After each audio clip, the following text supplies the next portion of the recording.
तो यारो देखो, सीन ऐसा है कि पीडीएफ जो बनाई थी वो डिलीट हो गई है और वीडियो ही है मेरे पास। पूरी वीडियो देख लेना और उसमें से स्क्रीनशॉट निकाल लेना। तो बस इतना ही बताना था। पूरी वीडियो देख लो, उसमें से स्क्रीनशॉट निकाल लेना, हेल्प मिलेगी। टॉपिक्स कवर कर रहे हैं लॉ के इंपॉर्टेंट, तो देख लेना। हेलो दोस्तों, स्वागतम स्वागतम स्वागतम डेली व्लॉग 18 में। और आज का व्लॉग थोड़ा सा क्रेजी होने वाला है भाई, एकदम क्रेजी। क्योंकि ना मैं बहुत देर तक एक जगह बैठा और मैंने ये चीज़ फाइंड आउट करी है मेरे लिए और सारे ही जो भी ये जनवरी अटेम्प्ट दे रहे हैं सीए फाउंडेशन का, उनके लिए। क्या चीज़ है मैं बताता हूँ। पहले ये देखो भाई, तुमको भरोसा नहीं हो रहा ना, पूरा फैलाना पड़ा हुआ है। इतने सारे पेपर्स हैं, ये देखो इतने सारे पेपर्स रखे हुए हैं और सब चीज़ रखी हुई है। मैं कर रहा था कि मैं क्या कर रहा था वो बताता हूँ। मैंने लॉ का पेपर बनाया है। यहाँ पे कहाँ है मेन पेज, कहाँ है? अरे ये है, ये देखो, इसमें पूरा पेपर है। ये पिछले अटेम्प्ट के क्वेश्चन पेपर जून और सितंबर के, उसके पहले के मैंने इसलिए नहीं लिए क्योंकि जून में हमारा जून 24 में सिलेबस चेंज हो गया था, तो मैंने नए सिलेबस के पेपर्स लिए और उन दोनों अटेम्प्ट के और जनवरी 25 अटेम्प्ट के एमटीपीज लिए और उन सब में से मोस्ट आईएमपी और कॉमन क्वेश्चंस निकाले और उसको लिखे। तो मतलब एक तरीके से हमने जनवरी 25 का लॉ का पेपर बना लिया है। उसमें मोस्ट आईएमपी टॉपिक्स कवर करे हैं मैंने, जो कि हाई चांसेस है कि आ सकते हैं। मैं खुद उसी में से प्रिपेयर करने वाला हूँ और कुछ और टॉपिक्स हो सकते हैं जो इंपॉर्टेंट हो बट छूट गए हो। जैसे कि इंडियन कॉन्ट्रैक्ट में जो हमारा नया वो हुए हैं, नए यूनिट्स ऐड हुए हैं, एजेंसी, गारंटी, प्लेज, बेलमेंट, ये वाले, इनमें के क्वेश्चंस ज़्यादा नहीं हैं क्योंकि बहुत कम पूछे हैं एक तो, और पूछे हैं तो 3 4 5 मार्क्स 4 मार्क्स के पूछा है, वो मैंने लिखे नहीं है यार। क्योंकि ना मैं बहुत कंफ्यूज हूँ, इंडियन कॉन्ट्रैक्ट में मेरा खुद का भंडारा हुआ रखा है। तो मैंने बोला यार मैं इसमें कोई सजेशन नहीं करूंगा, मैं इज्जत से सारी यूनिट पढ़ लूंगा। बट पुरानी जो यूनिट्स है उनके क्वेश्चंस मैंने लिख लिए हैं क्योंकि वो बार बार पूछे गए हैं और हर बार भी पूछे जा सकते हैं, तो इसलिए अब मैं तुम लोगों के साथ शेयर करता हूँ कि मैंने कैसे, मतलब कौन कौन से क्वेश्चंस और कैसे पेपर बनाया हुआ है। सबसे पहले तो ये मैंने यहाँ पे हमारा ये जो मैंने ये बनाया है शेड्यूल, इसमें चैप्टर्स के नाम लिखे हैं। डायरेक्ट क्वेश्चन मतलब जो थ्योरी क्वेश्चंस आते हैं वो है, और ये जो है प्रैक्टिकल क्वेश्चंस आते हैं वो है। तो ये जो ऐसा है, मतलब क्वेश्चन पेपर में जो थर्ड का सी रहता है वो हमारा थ्योरी क्वेश्चन रखता है इंडियन कॉन्ट्रैक्ट से। फर्स्ट का ए रहता है वो हमारा प्रैक्टिकल क्वेश्चन रहता है इंडियन कॉन्ट्रैक्ट का। तो ऐसे यहाँ पे ये सब बनाया हुआ है। अब इसकी पीडीएफ भी मैं तुमको डिस्क्रिप्शन में दे दूंगा, स्क्रीनशॉट मत लेना, मैं डिस्क्रिप्शन में पीडीएफ बना के छोड़ दूंगा और फिर तुम उस हिसाब से पढ़ सकते हो। देखो अपना पढ़ लेना, इसके भरोसे मत रहना, वरना फिर मेरे को आके ब्लेम करो कि भाई तूने तो एकदम बता दिया था और फिर तेरा तो सब फेल हो गया। देखो भाई, मैं बता रहा हूँ कि ये मेरे लिए है और मैं तुम्हारे साथ शेयर कर रहा हूँ। बट मेरे हिसाब से ना इसका 25 to 30% पक्का पक्का पूछेगा आईसीएआई, कुछ भी कर लो। सिंपल सी बात बोल रहा मैं तो। इतने इतने परसेंट के लिए तुम मेरे को आके बोल सकते हो कि भाई तूने बताया था और नहीं आया। गारंटी है भाई, चैनल रिपोर्ट कर देना तुम तो, मेरा खत्म ही कर देना एकदम। और फिर अगले उस पर आते हैं तो क्वेश्चन वाइज ही इंपॉर्टेंट टॉपिक्स लिखे। जैसे फर्स्ट के ए में आईसीए का, आईसीए मतलब इंडियन कॉन्ट्रैक्ट का प्रैक्टिकल क्वेश्चन पूछता है, वो केस स्टडी बेस्ड। तो उसके ये जो टॉपिक्स हैं ये ज़्यादा करके कवर हुए हैं पिछले अटेम्प्ट के क्वेश्चन पेपर्स में, एमटीपीज में। तो ये सबसे मैंने ये बनाया है। और फिर फर्स्ट का बी जो रहता है कंपनीज एक्ट है हमारा, जो कि आता है case study based practical question आता है, अगेन 7 मार्क्स का रहता है। तो उसके क्वेश्चन है doctrine of ultra vires, section 8 company, private company, doctrine of indoor management, holding and subsidiary company, ये सब। और फिर डायरेक्ट क्वेश्चन पूछते हैं फर्स्ट का सी में पार्टनरशिप पे। तो ये उसके इंपॉर्टेंट पॉइंट्स है। पार्टनरशिप में 2 डायरेक्ट क्वेश्चन पूछे जाते हैं थ्योरी क्वेश्चन। एक तो फर्स्ट का सी हो गया और एक और कौन सा था, ये थर्ड का, ये तो प्रैक्टिकल है। और था फिफ्थ का बी वाला। फर्स्ट का सी और फिफ्थ का बी, ये पार्टनरशिप में थ्योरी क्वेश्चन पूछते हैं वो डायरेक्ट क्वेश्चंस। तो ये सारे ही टॉपिक इंपॉर्टेंट है, ठीक है। तो इस हिसाब से मैंने सारा बनाया है। तुम मैं दिखा दे रहा हूँ तुमको ऐसे भी, यहाँ पर भी। और सेकंड क्वेश्चन पे आते हैं तो सेकंड का ए सोगा रहता है हमारा, जो कि प्रैक्टिकल क्वेश्चन रहता है, मतलब केस स्टडी बेस्ड ऑब्वियसली। तो उसमें doctrine of caveat emptor, caveat emptor सबसे इंपॉर्टेंट है भाई सोगा में, और इम्प्लाइड कंडीशंस, ये दो चीज़ तो पूछता है ICAI। और transfer of property in goods, unpaid seller के rights, sale by non owner, जो कि नेमो दत्त क्वाड हमारा जो वो केस है। और goods on approval basis, goods on approval basis वो थ्योरी क्वेश्चन में भी पूछ सकता है, प्रैक्टिकल क्वेश्चन में भी पूछ सकता है।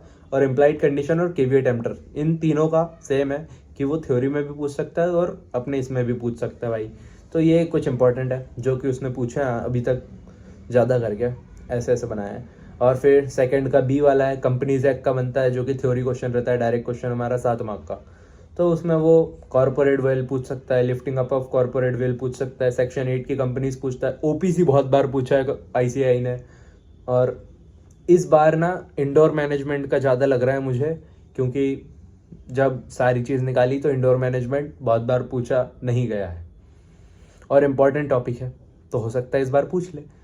ऐसा भी दिमाग लगाया है, ठीक है, पूरा खेला एकदम सही तरीके से। और 2 का C पे आता है, सेकंड क्वेश्चन का C वाला LLP का क्वेश्चन रहता है, वो 6 मार्क्स का आता है भाई। LLP में ना यही इंपॉर्टेंट टॉपिक्स है, इसके अलावा कुछ है ही नहीं। या तो वो डिफरेंस बिटवीन पूछ लेगा, या characteristics of LLP, small LLP क्या है, यही सब। और name of LLP, change of name of LLP में वो प्रैक्टिकल क्वेश्चन पूछ सकता है, केस स्टडी बेस्ड। फिर आते हैं पार्टनरशिप पे, मतलब थर्ड का ए, थर्ड क्वेश्चन के ए में वो पार्टनरशिप का क्वेश्चन पूछता है ICAI और प्रैक्टिकल क्वेश्चन पूछता है। तो ये कुछ हैं अपने टॉपिक्स जो कि वो पूछ सकता है। सेक्शन 16 क्या था पार्टनरशिप का, मैं अभी भूल रहा हूँ, बट देख लेना यार, पढ़ना है मेरे को भी, अभी यही सब पढ़ूंगा मैं भी, हो गया मेरा। और सेक्शन 16, 18, 19 ये पूछ सकता है वो। इसमें बेसिकली वो सब होगा, कुछ तो होगा, रुको मैं देख लेता हूँ, मेरी बुक यहीं पर है, परफॉर्मेंस ऑफ कॉन्ट्रैक्ट है ये तो। पार्टनरशिप कहाँ है मेरी भाई, सेक्शन नंबर 16, 18, 19 ना, 2 सेकंड में बता रहा हूँ, बस 2 सेकंड में बता रहा हूँ। सेक्शन 16, 18, 19, सेक्शन 29 है ये तो, हाँ, personal profit earned bye partner. मैं सेक्शन याद नहीं रखता यार, पता नहीं क्यों, मेरी आदत है, ऐसा ऐसा सीन है, छोड़ो, कोई ज़रूरत भी नहीं है सेक्शन इतना ज़्यादा इंपॉर्टेंस देने की। बहुत ज़्यादा मार्क्स का क्वेश्चन है तो सेक्शन लिख देना, वरना ना भी लिखो तो चलेगा, गलत मत लिखना, बस ऐसा सीन रहता है। और यही कुछ टॉपिक्स है, liability of firm when partner act wrongfully, और transfer of partner of interest, partners interest, ये सबसे इंपॉर्टेंट है पार्टनरशिप में। एक्सपल्सन भी पूछ लेता है, liability of minor as a partner भी पूछ सकता है, outgoing partner, true test of partnership, ये सब बेसिक बेसिक क्वेश्चंस है।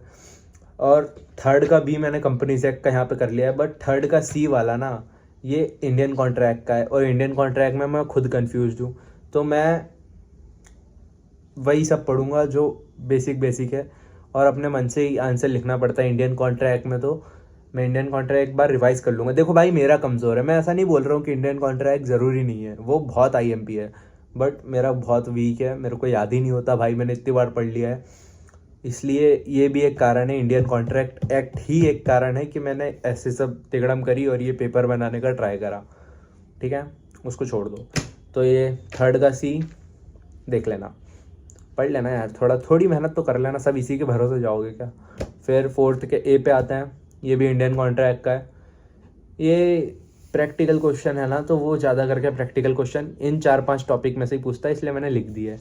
और फोर्थ का बी और फोर्थ का सी ये हमको पूछता है, वो इंस्ट्रूमेंट एक्ट से पूछेगा या फिर इंडियन रेगुलेटरी फ्रेमवर्क से।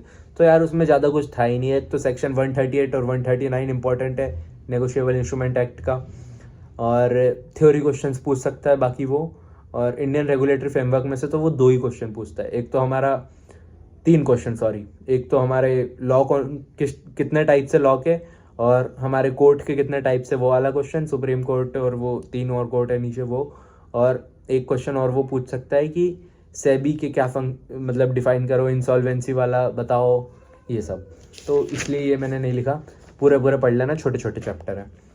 फिर फिफ्थ क्वेश्चन पे आते हैं, फिफ्थ का ए है हमारा सोगा, जो कि 7 मार्क का पूछते हैं प्रैक्टिकल क्वेश्चन। अब यार सोगा में मैंने बोला ना वो टुच्ची टुच्ची हरकत ही पूछेगा कि वी अटेम्प्टर implied condition sale by non owner good on approval basis, यही सब, और कुछ नहीं पूछता वो। और ये exceptions of transfer of title by non owner, ये पढ़ लेना एक बार, मेरे को लग रहा है कि आ सकता है, ये मेरे को लग रहा है भाई। देखो पिछले एक अटैम्प्ट और दे चुका हूँ मैं एक्सपीरियंसड हूँ, ठीक है तो पढ़ ही लेना। हो सकता है यार तुमको सब आता हो, ये पढ़ लो तो तुम्हारे 10-15 मार्क्स और बढ़ जाए, तुम्हारा ही फ़ायदा है, गलत तो नहीं है कुछ, पर पूरा इसके भरोसे मत जाना, बस ये है। और फिफ्थ का भी थ्योरी क्वेश्चन पार्टनरशिप है, जैसा मैंने बताया भाई। फिर फिफ्थ के सी पे आते हैं, फिर इंडियन कॉन्ट्रैक्ट का पूछता है वो थ्योरी क्वेश्चन। अब इंडियन कॉन्ट्रैक्ट में थ्योरी क्वेश्चन ना बहुत ऐसे, मतलब थ्योरी में क्या ही पूछेगा वो, तो यही सब पूछता है। एक तो क्वासी कॉन्ट्रैक्ट नहीं लिखा है मैंने, हाँ लिखा है कंटिजेंट कॉन्ट्रैक्ट और क्वासी कॉन्ट्रैक्ट और एंटीसिपेटरी बीच, ये सब मैंने सारे ही लिख दिए हैं जितने क्वेश्चन पेपर में था ना, एमटीपीज और पिछले क्वेश्चन पेपर में सारे ही डाल दिए हैं मैंने कि थ्योरी क्वेश्चन में यही पूछा है ना उसने आज तक, तो यही पूछेगा वो, जा सब पढ़ लूँगा मैं। फिर फिफ्थ का सी हो गया, सिक्स्थ क्वेश्चन की ओर बढ़ते हैं। सिक्स्थ का ए, सिक्स्थ का B, again Indian regulatory framework और हमारा इंस्ट्रूमेंट एक्ट, ये पूछता है। फिफ्थ का सी, सोगा का थ्योरी क्वेश्चन पूछता है, मोस्ट ऑफ द टाइम वो डिफरेंस बिटवीन पूछता है या फिर ऑक्शन सेल पूछता है या फिर कोई प्रैक्टिकल क्वेश्चन भी दे सकता है, तो प्रिपेयर हो जाना। अब देखो ये मेरी एक छोटी सी प्लानिंग टिप थी, अगर तुमने कुछ भी नहीं पढ़ा है ना, कुछ भी नहीं, तो एटलीस्ट तुम पास तो हो ही सकते हो इसमें, ठीक है, पास तो हो ही सकते हो। और जैसे कि मैं हूँ, मैंने पढ़ लिया है, तो मैं एटलीस्ट 55 से 60 मार्क्स तो ला सकता हूँ अगर अच्छे से इसको प्रैक्टिस कर लूँ तो यही मेरा सोचना है और मैं इसी के भरोसे पढ़ के जाऊँगा। पूरा तो नहीं बट 80% तो मैं यही पढ़ के जाऊँगा भाई, क्योंकि मैंने मेहनत कर ली है, पेपर बना लिया है, अब मैं यही पढ़ के जाऊँगा। तुम्हारी इच्छा हो तो पढ़ लेना, और इसको तो पढ़ ही लेना, इच्छा हो नहीं पढ़ ही लेना, क्योंकि हो सकता है तुम्हारे 15-20 मार्क्स तो बढ़ ही जाएँ यार। और फिर आके थैंक यू लिख देना मेरे कमेंट सेक्शन में, ठीक है, याद से। और डिस्क्रिप्शन में लिंक छोड़ दूंगा मैं इसकी। और अब मैं पढ़ने बैठता हूँ सीधे से। अब 4 दिन, अब देखो आज 30 तारीख है, अब तुम व्लॉग देख रहे हो 31 तारीख है तो टाइम ही कम बचा है, टाइम मतलब 10 दिन उसके, और 10-11 दिन बचे हैं पेपर में अकाउंट्स के। तो 5 तारीख तक मैंने ऐसा सोचा है, 5 तारीख तक लॉ और इकोनॉमिक्स रिवाइज कर लूँगा एक बार, और फिर 5 तारीख के बाद दे अकाउंट्स, जो अकाउंट्स प्रैक्टिस करेंगे ना भाई, एकदम क्रेजी। अकाउंट्स का पेपर मैंने इसलिए नहीं बनाया क्योंकि अकाउंट्स हमारा प्यार है और हम प्यार से दगाबाजी नहीं कर सकते, ठीक है, थैंक्स। और बस इन्फॉर्मेशन देनी थी, दे दी भाई मैंने।